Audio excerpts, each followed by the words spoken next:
Assalamualaikum warahmatullahi wabarakatuh. Perkenalkan, nama saya Muhammad Fadlur Rahman, biasa dipanggil Fadil. Saya merupakan mahasiswa jurusan Pendidikan Ekonomi Universitas Negeri Yogyakarta. Pada kesempatan ini saya ingin memberikan sedikit penjelasan, sedikit gambaran mengenai koperasi dan bagaimana perkoperasian di Indonesia. Nah, dari video ini saya harapkan agar teman-teman memiliki gambaran seperti apa koperasi itu dan bagaimana perkoperasian di Indonesia. Nah, selanjutnya mari kita simak penjelasan berikut.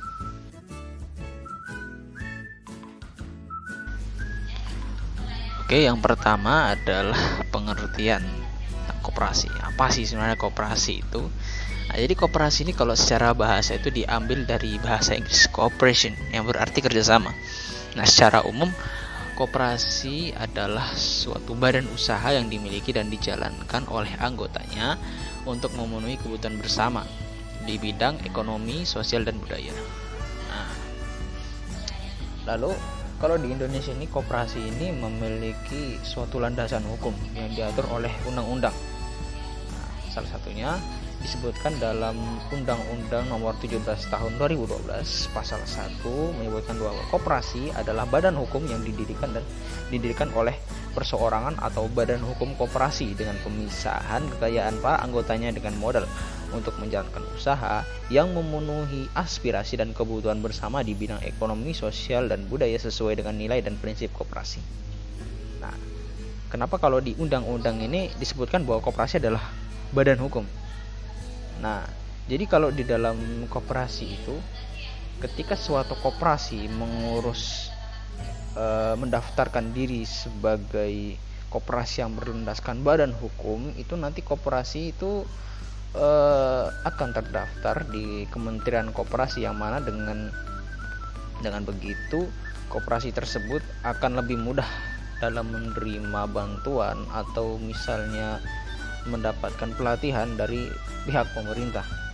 Nah, dan juga kalau misalnya ada suatu persoalan atau suatu masalah, jadi koperasi ini akan lebih mudah mengurusnya.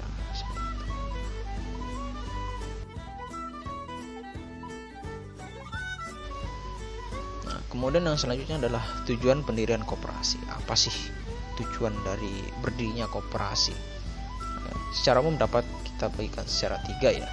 Yang pertama itu membantu memperbaiki taraf hidup maupun ekonomi para anggotanya serta masyarakat sekitar. Dengan kita bergabung dengan koperasi, kita itu dapat berpartisipasi untuk memajukan kehidupan masyarakat sekitar. Misalnya dengan menyediakan kebutuhan hidup, menyediakan suatu badan usaha yang kita menjadi lebih mudah dalam bertransaksi di dalamnya. Dan ketika kita menjadi anggota, kita itu juga dapat menghidupkan taraf kehidupan kita sendiri dengan menginvestasikan dana dan waktu kita di dalam koperasi. Ketika kita misalnya menginvestasikan dana dengan menyetorkan simpanan pokok dan simpanan wajib itu, dan juga kita berpartisipasi aktif dalam transaksi di koperasi, maka di akhir periode kita juga akan mendapatkan balas jasa bagi anggota koperasi ini ya. Nah, terus yang kedua itu membantu pemerintah mewujudkan kehidupan masyarakat yang adil dan makmur. Kalau pemerintah sendiri ini, saya yakin tidak akan mampu mewujudkan cita-cita tersebut. Oleh karena itu harus ada upaya gotong royong dari masyarakat juga agar cita-cita negara kita itu dapat terwujud, yakni kehidupan masyarakat yang adil dan makmur.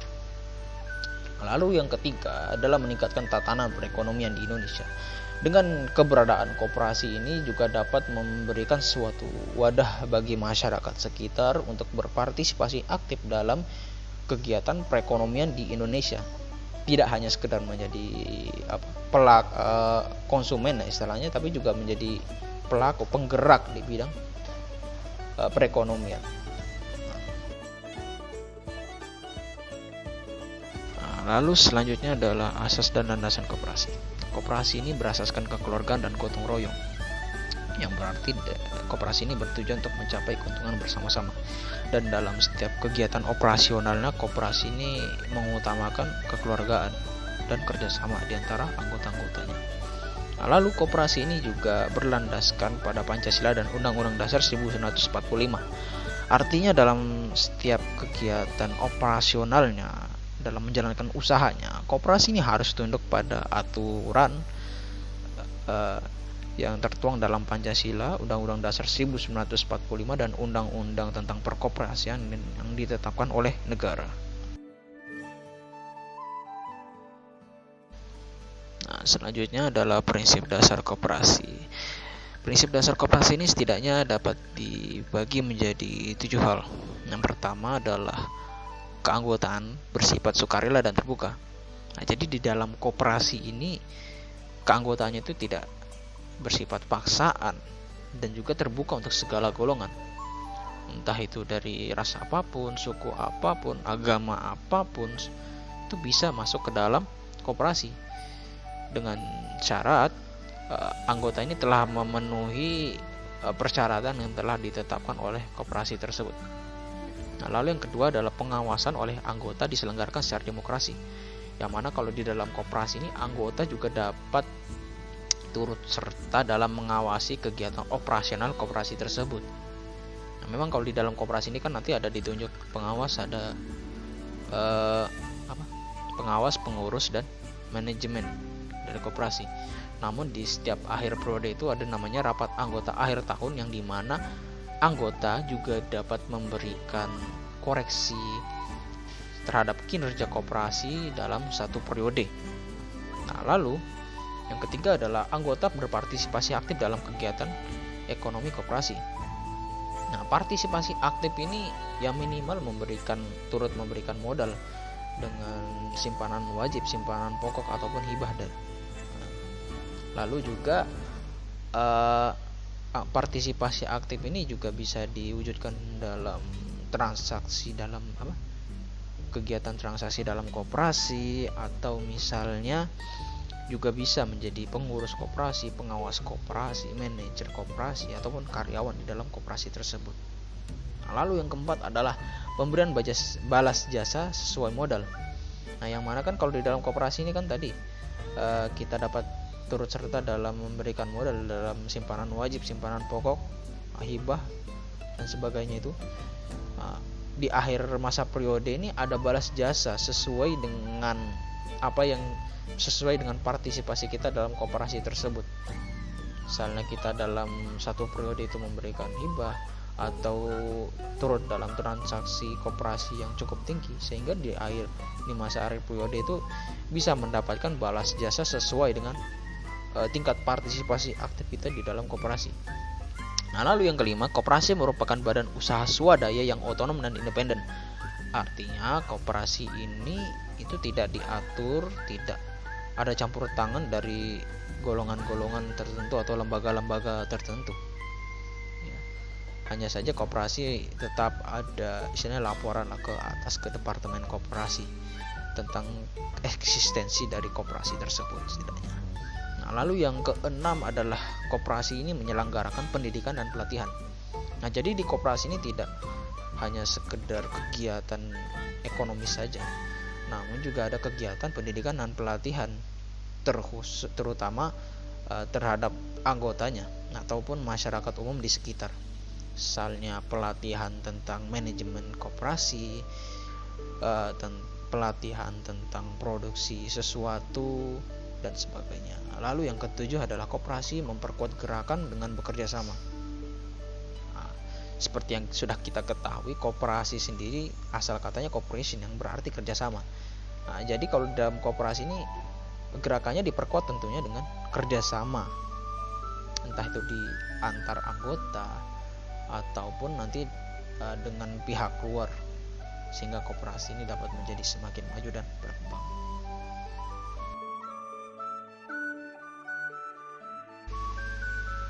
Selanjutnya adalah jenis-jenis koperasi. Di sini akan saya sebutkan jenis-jenis koperasi berdasarkan fungsinya. Ya, setidaknya itu ada 4 jenis koperasi. Yang pertama adalah koperasi konsumen. Nah, ini koperasi yang menyelenggarakan kegiatan usaha pelayanan di bidang penyediaan barang kebutuhan terhadap anggota maupun non-anggota.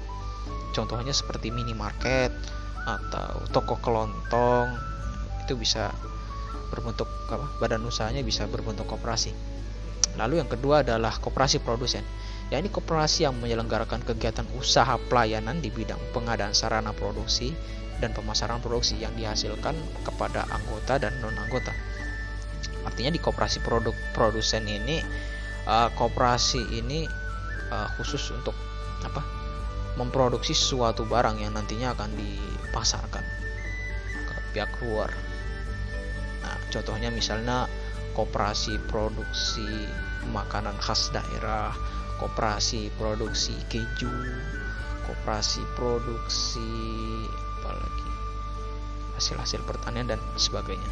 Lalu yang ketiga adalah koperasi jasa. Ya, ini koperasi yang menyelenggarakan kegiatan usaha pelayanan jasa non simpan pinjam yang diperlukan oleh anggota dan non-anggota.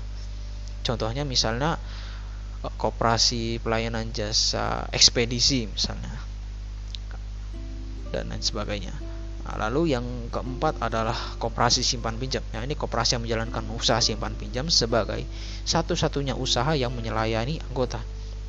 Jadi di dalam koperasi simpan pinjam ini kita harus menjadi anggota dulu, lalu dapat berpartisipasi dalam simpan pinjam di koperasi tersebut.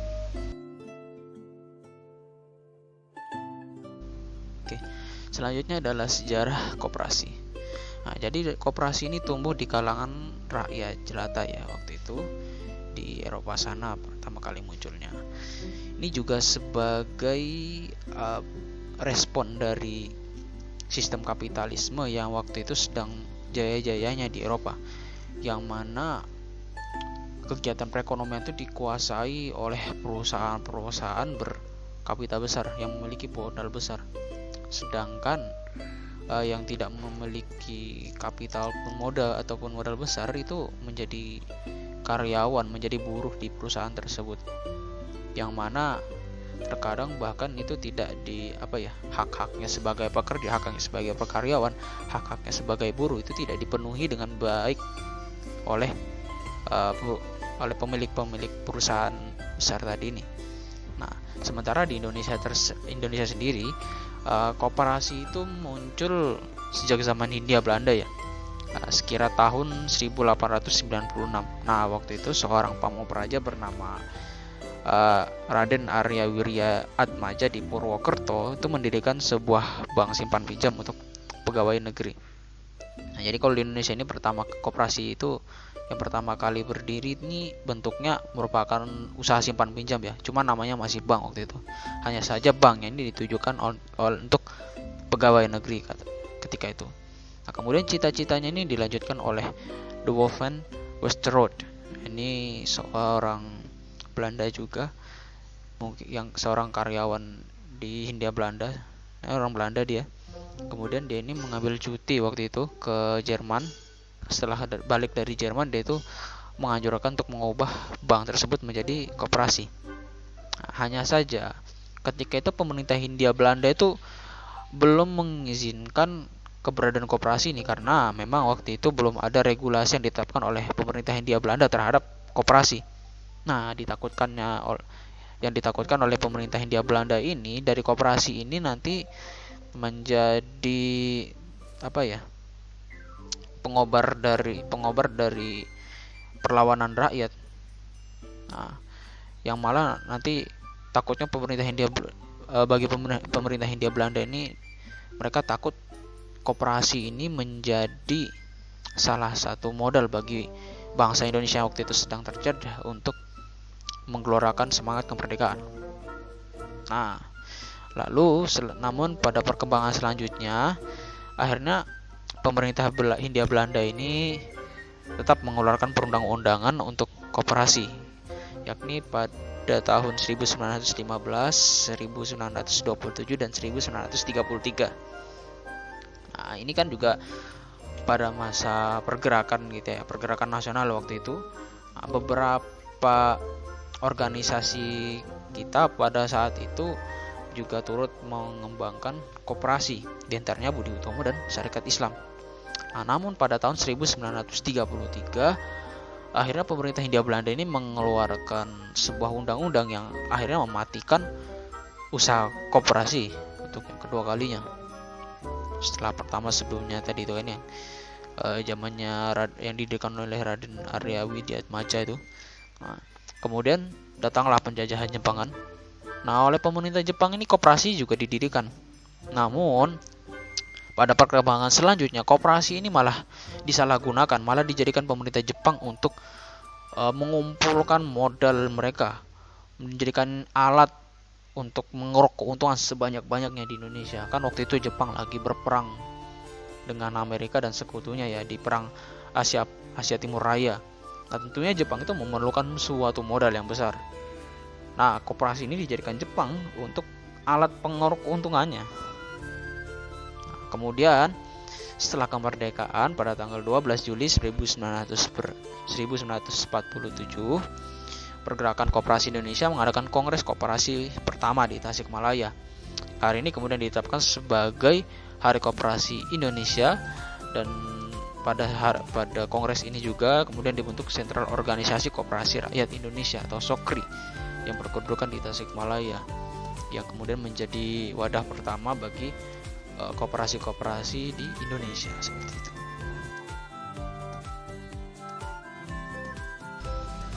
Nah, terus yang selanjutnya adalah lambang koperasi ya. Nah, ini lambang koperasi. Nah, dari lambang ini itu setidaknya ada 8 komponen yang memiliki arti masing-masing ya. Nah, yang pertama itu rantai.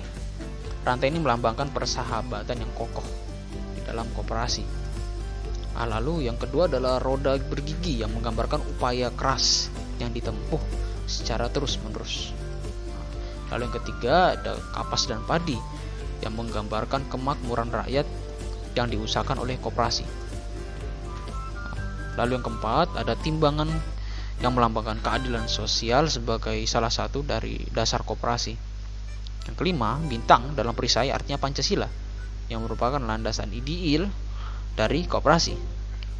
Nah, lalu yang keenam ada pohon beringin yang menggambarkan sifat kemasyarakatan dan kepribadian Indonesia yang kokoh berakar. Lalu yang ketujuh itu ada Koperasi Indonesia menandakan lambang tulisan Koperasi Indonesia di pita ya, di pita yang menandakan lambang kepribadian Koperasi Rakyat Indonesia. Lalu yang kedelapan adalah warna merah putih yang menggambarkan sifat nasional Indonesia seperti itu. Selanjutnya adalah ini mungkin pembahasannya tambahan sedikit yang menurut saya perlu disampaikan juga. Jadi lambang koperasi itu sempat berubah pada tahun 2012 waktu itu. Nah, seperti ini lambangnya kan. Nah, kelihatannya lebih, kalau istilah saya lebih futuristik ya. Nah, lambang ini sempat berubah hanya saja pada tahun 2015 berdasarkan peraturan Menteri Koperasi dan UKM RI nomor 1 tanggal 5 Februari 2015 tentang perubahan logo atau lambang Koperasi Indonesia. Lambang koperasi akhirnya dikembalikan ke lambang sebelumnya.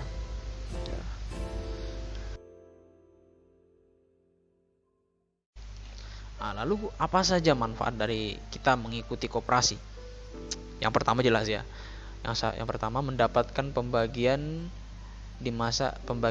sisa hasil usaha di masa akhir periode. Nah, jadi kalau misalnya kita ikut koperasi itu kan ada namanya, kalau pas kita masuk ke simpanan pokok ya. Simpanan pokok nanti baru per bulan ada kita bayar namanya simpanan wajib. Nah, terus kemudian seberapa besar kontribusi kita di dalam koperasi tersebut. Misalnya kalau dalam koperasi konsumen kita seberapa besar transaksi yang kita lakukan di koperasi tersebut, itu nanti juga mempengaruhi balas jasa yang akan diberikan kita di masa akhir periode. Nah, ini sebagai wujud dari balas jasa kita, sebesar apa kontribusi kita terhadap pengembangan koperasi. Karena dengan kita anggota koperasi ini melakukan transaksi di dalam koperasi tersebut, itu sama saja mengembangkan usaha koperasi. Lalu yang kedua, transaksi yang dilakukan akan meningkatkan partisipasi kita di dalam koperasi terkait, di mana kompensasi yang diterima di akhir periode akan lebih besar. Bahkan umumnya anggota koperasi akan mendapatkan potongan harga jika berbelanja di koperasi tersebut atau bertransaksi di koperasi tersebut. Nah, jadi ketika kita berpartisipasi di koperasi, maka kompensasi yang kita terima di akhir periode itu nanti akan semakin besar, seperti yang sudah saya sebutkan sebelumnya. Bahkan kalau di beberapa koperasi itu terutama koperasi konsumen ya, itu dia kalau anggota koperasi, kita berbelanja di koperasi tersebut tuh ada potongan harga yang diberikan kalau kita menjadi anggota koperasi. Lalu yang ketiga, dapat terlibat dalam proses manajerial dan kepengurusan koperasi sehingga turut andil dalam pengembangan koperasi. Nah, ketika kita menjadi anggota koperasi, kita itu bisa atau turut serta dalam kegiatan pengembangan operasional koperasi, menjadi manajer, menjadi pengurus, menjadi pengawas, atau menjadi karyawan biasa. Lalu yang keempat, memperoleh ilmu, soft skill, dan relasi. Wah, ini sangat penting ini. Nah, jadi ketika kita ikut koperasi itu juga banyak selain manfaat-manfaat material, kita juga bisa mendapatkan manfaat-manfaat immaterial, non material yang itu sangat berguna bagi kita, seperti ilmu tentang perkoperasian, bagaimana transaksi yang baik, bagaimana negosiasi yang baik, bagaimana cara memasarkan produk yang baik, bagaimana proses produksi yang baik. Kita juga dengan mengikuti koperasi ini kita dapat meluaskan relasi kita, setidaknya di antara sesama pelaku kegiatan koperasi lah, itu minimal.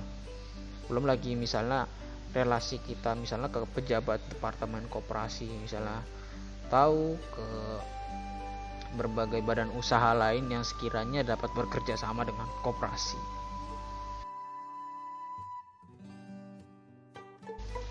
Nah, lalu motivasi untuk mengikuti koperasi. Motivasi yang pertama tentu saja itu motivasi ekonomi ya, dimana dengan mengikuti koperasi ini kita dapat memperoleh SHU dan potongan harga ketika bertransaksi. Lalu yang kedua itu dengan mengikuti koperasi ini, motivasi kita dalam mengikuti koperasi ini adalah sebagai bentuk investasi dana dan waktu, yang mana ketika kita terlibat di dalam kegiatan koperasi ini, kita menginvestasikan dana kita menginvestasikan waktu kita, yang mana dalam jangka panjang itu akan kembali ke diri kita sendiri juga.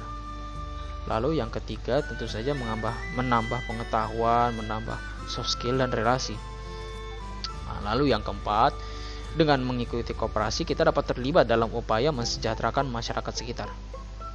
Dengan keberadaan koperasi ini, kita juga dapat menyediakan lapangan pekerjaan atau setidaknya kebutuhan-kebutuhan yang diperlukan oleh masyarakat sekitar dengan harga yang lebih terjangkau.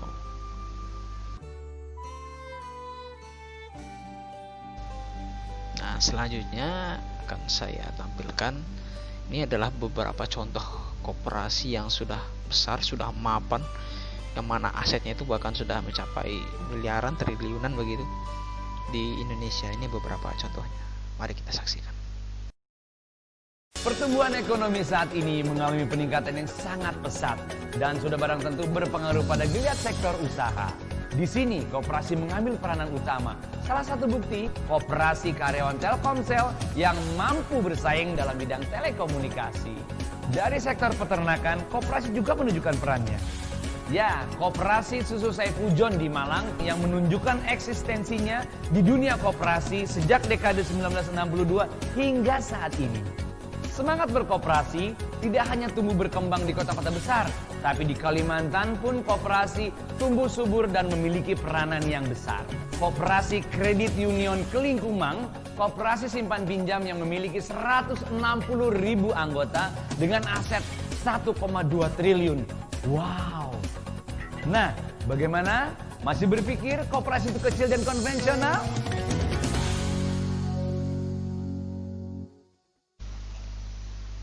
Nah, bagaimana? Apakah teman-teman sudah memiliki gambaran seperti apa koperasi itu dan seperti apa perkoperasian di Indonesia itu? Nah, semoga dengan video ini kita mendapatkan suatu gambaran ya, bagaimana koperasi itu dan bagaimana perkoperasian di Indonesia. Yang mana semoga kita nanti dapat turut berpartisipasi, berperan aktif dalam mengembangkan perkoperasian di Indonesia. Mungkin cukup sekian dari saya. Bila ada salah kata atau kurangnya mohon dimaafkan. Terima kasih atas perhatiannya. Kami tutup. Assalamualaikum warahmatullahi wabarakatuh.